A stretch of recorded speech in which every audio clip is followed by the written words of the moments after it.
Good morning student. आतिशबाजी madam school की आज की जो अपनी 4 तारीख की पहली क्लास है 11वीं क्लास की, उसमें जब अपना टॉपिक चल रहा था बैंक।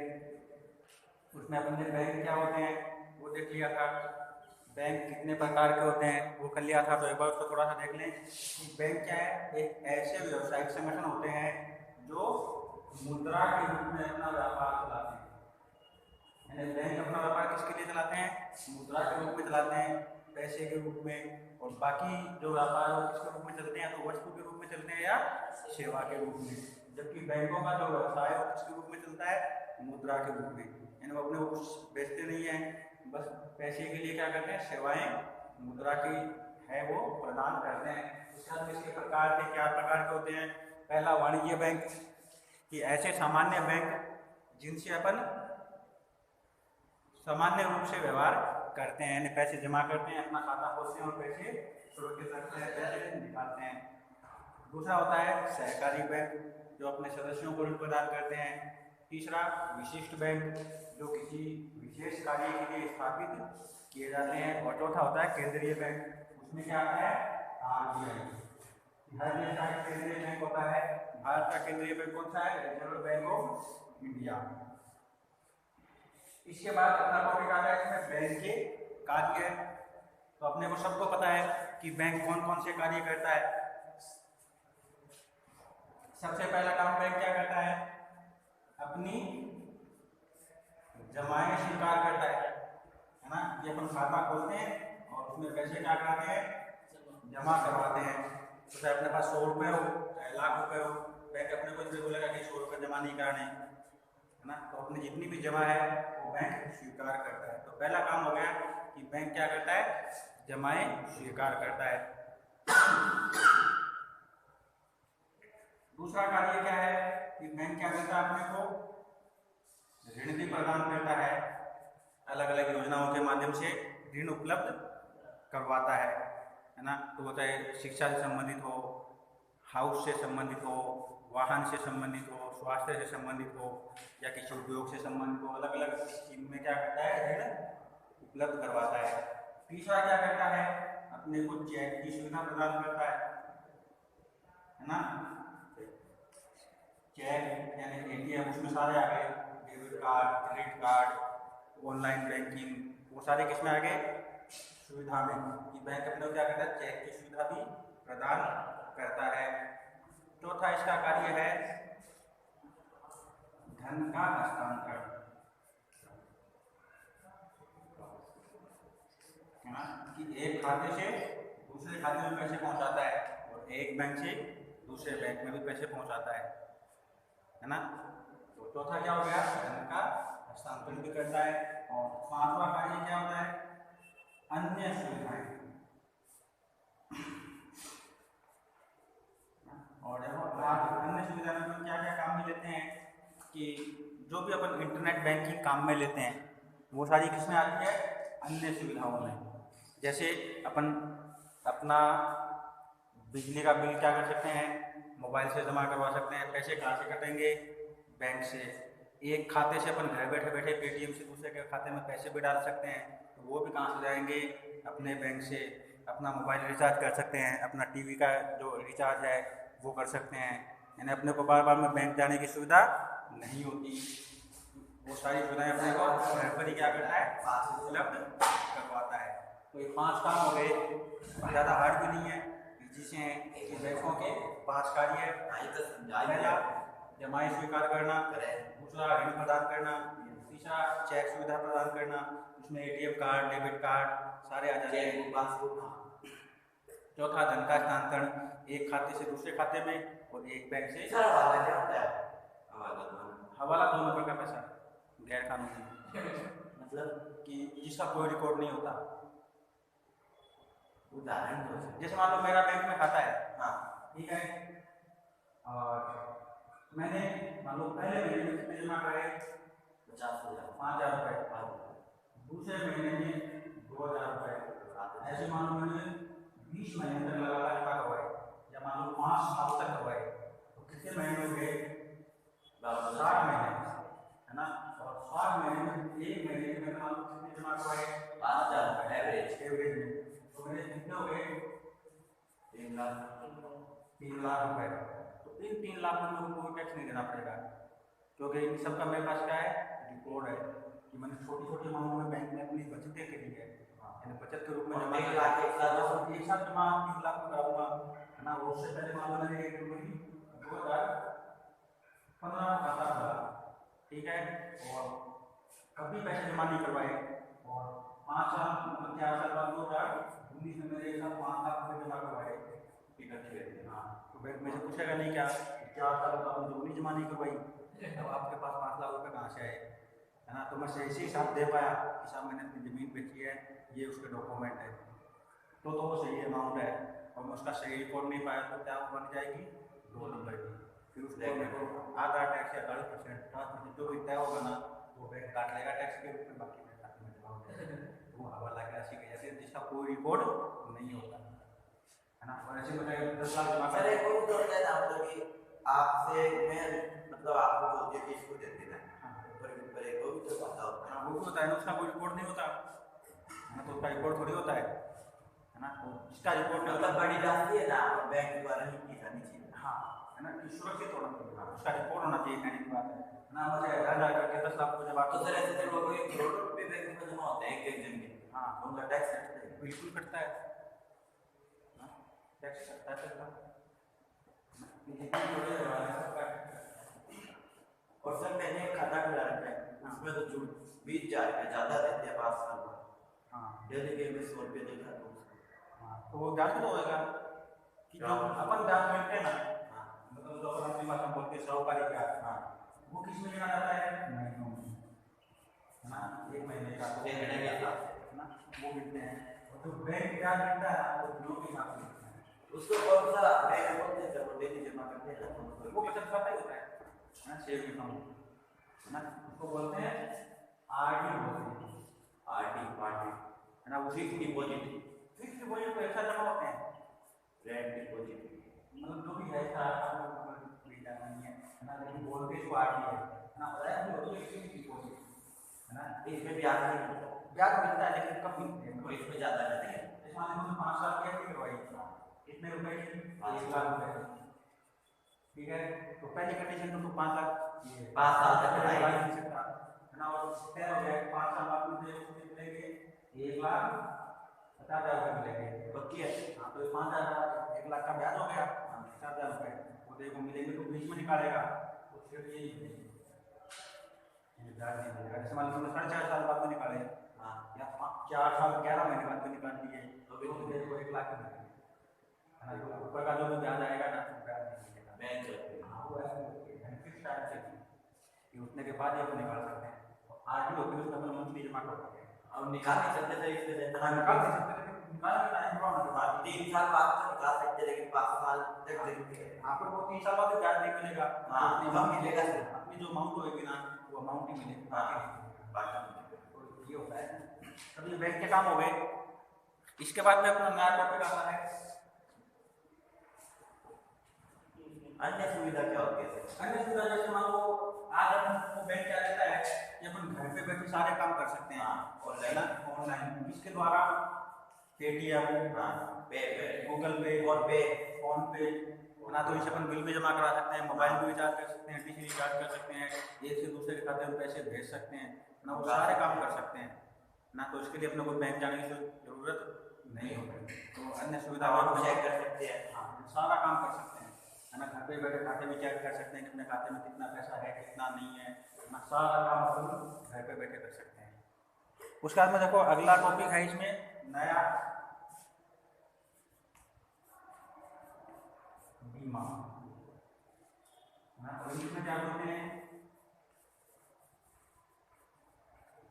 इंश्योरेंस, सबका नाम सुना हुआ है इंश्योरेंस क्या होती है ना, लेकिन करवाते कोई नहीं है, समस्या होती नहीं होगी बनाने ना, वो भी नहीं होगी। भारत में कितनी कंपनियां काम कर रही है इस समय, 27 इंश्योरेंस कंपनियां हैं, मतलब निजी, सार्वजनिक यानी सरकारी और प्राइवेट दोनों मिला के कितनी है, 27। और भारत में केवल 9% लोगों का बीमा क्या है, हाँ, है ना, कि कितना होता है, केवल 9% लोगों का क्या करवाया गया, बीमा। यानी मतलब एक कंपनी यदि 1% लोगों का बीमा भी करती तो कितना होता है, 27% तो कंपनी को मुनाफा होता है, घाटा होता है इसमें कंपनी को मुनाफा होता है क्योंकि 27 एक कंपनी है। हाँ। यदि 200 लोग की भी करेगी तो उसमें 10 को ही देनी पड़ती है, ज्यादा 10 को भी देनी पड़ती है, हाँ है ना। और वो जितनी बोलते हैं उसका 10% ही देते हैं। वो तो सारा अभी सारा पढ़ेंगे कि कैसे क्लेम होता है, कैसे क्लेम पास होता है, क्या प्रोसीजर है ना। तो उससे पहले हम बीमा बीमा परिभाषा क्या है। अब देखो बीमा क्या है, एक अनुबंध है। बड़ी होगी वीडियो, बड़ी वीडियो। बीमा क्या है, एक अनुबंध। अनुबंध का मतलब पता है, यस, एग्रीमेंट यानी कॉन्ट्रैक्ट, है ना। कि बीमा क्या एक कॉन्ट्रैक्ट है, किसके मध्य, बीमा एजेंट ना, बीमित कीमत तो बीमित है ना, और बीमा करता तो बीमित है ना, बीमित और बीमा करता। बीमित कौन होता है, बीमा करवाने वाला, है ना। बीमा करता कौन, बीमा करने वाला, बीमा करने वाला, है ना। कि जैसे मैंने अपना बीमा करवाया और किससे करवाया, यूनाइटेड से, यानी यूनाइटेड नाम की जो कंपनी है इंश्योरेंस करती है, उससे मैंने बीमा करवाया तो मैं तो क्या हो गया, बीमित। आपका भी बीमा होता है हाँ इंसान का, हाँ मैं तो हो गया बीमित और यूनाइटेड कंपनी क्या हो गई, बीमा करता। दोनों के मध्य क्या हो गया, अनुबंध हो गया। और जब अनुबंध होता है तो उसमें शर्तें लिखी जाती है ना, कि आपको कौन कौन सी हानि से सुरक्षा मिलेगी। सर एक चीज हो, ऐसे तो सर कोई बीमा का फंड भराया है, हाँ हाँ तो उसमें शर्तें लिखी जाती है, रुपये लगते हैं हाँ, बीमा और इसके बदले जो फीस लगती है ना, उस फीस को क्या बोला जाता है, प्रीमियम। प्रीमियम।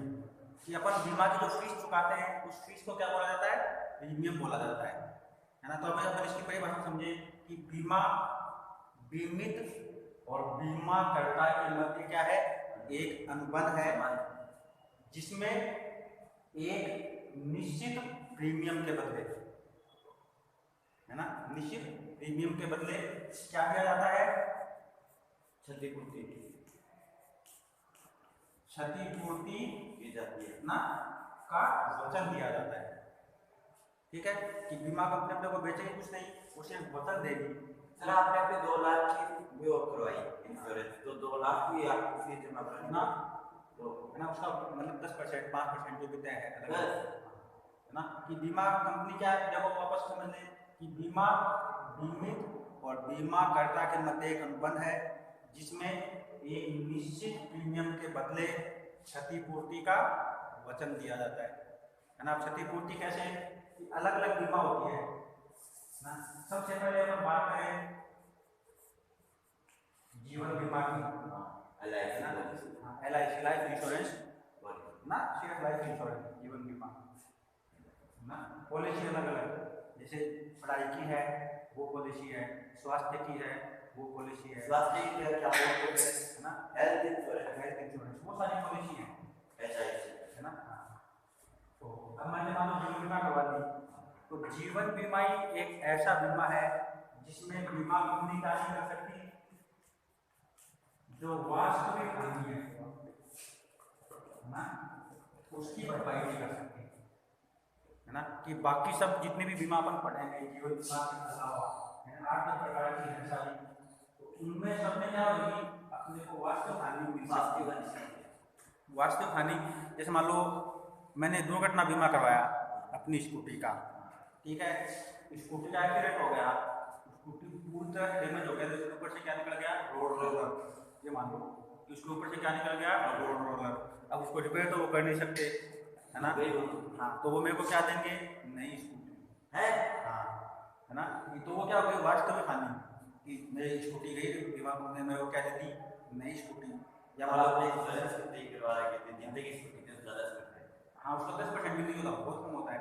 कि जैसे मान लो मेरे पास एक्टिवा 40 है, तो उसका जो सालाना है वो 450 रुपये का प्रीमियम होता है, यानी एक साल से 450 रुपये है इंश्योरेंस।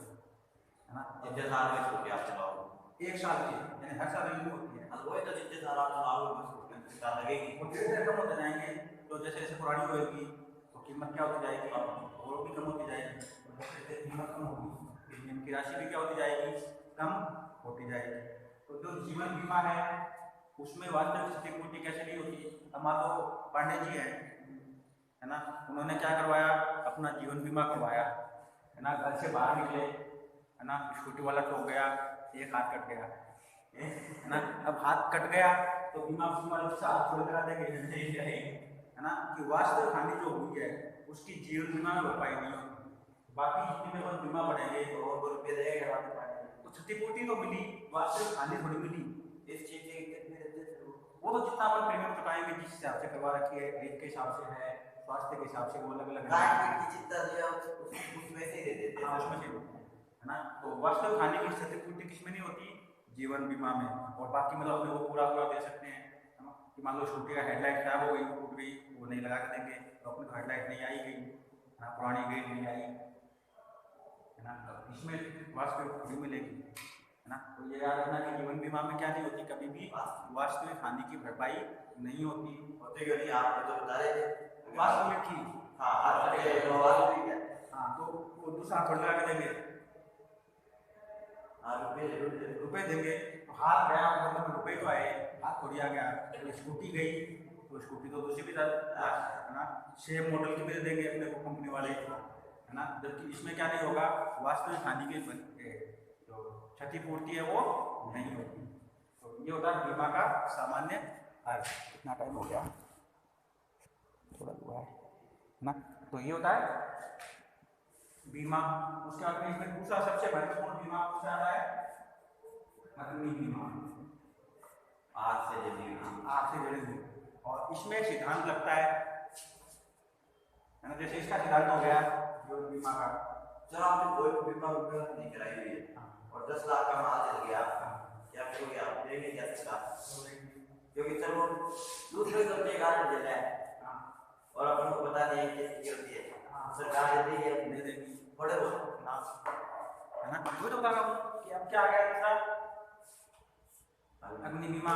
तो इसका सिद्धांत अपने समझ में आ गया कि जीवन बीमा में वास्तविक हानि की भरपाई नहीं होती है, इसका आधार हो गया।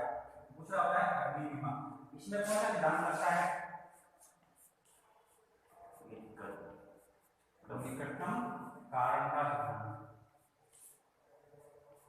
ठीक है, निकटतम कारण का सिद्धांत।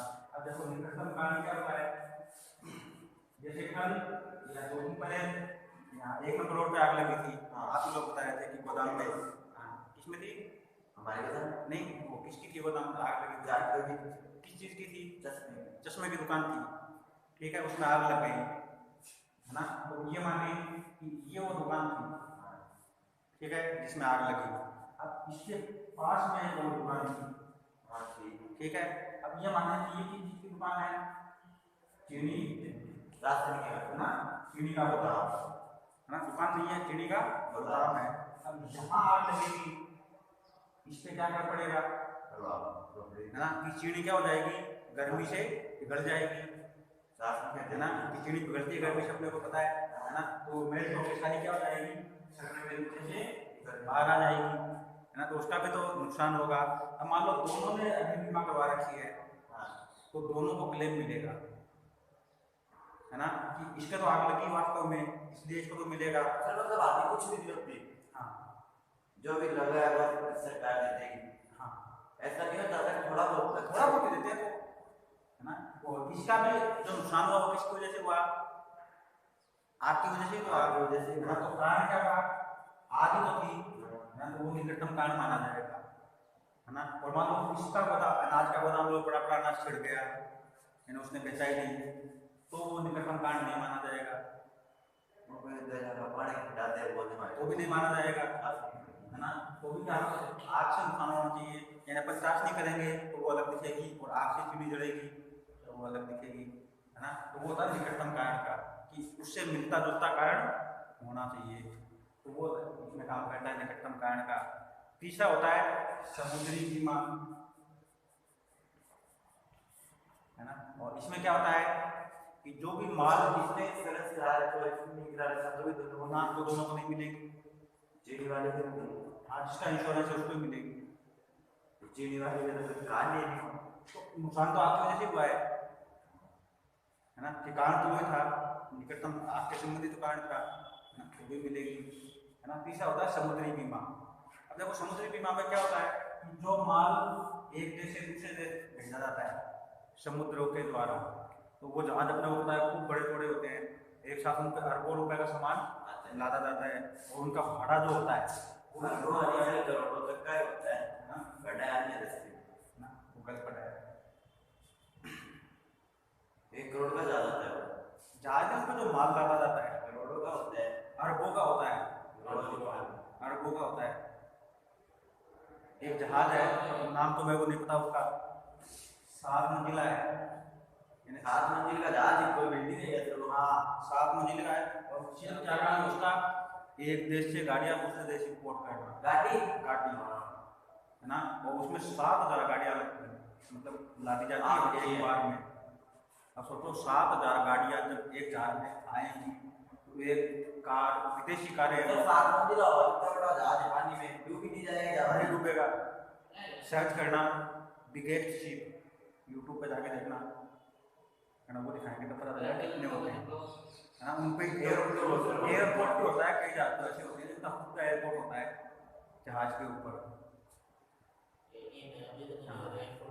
फिर वो मैं तो ज्यादा वो नहीं मतलब कहाँ इंजन होते हैं अपने उसको से बड़े बड़े इंजन, हाँ उनसे चलता है।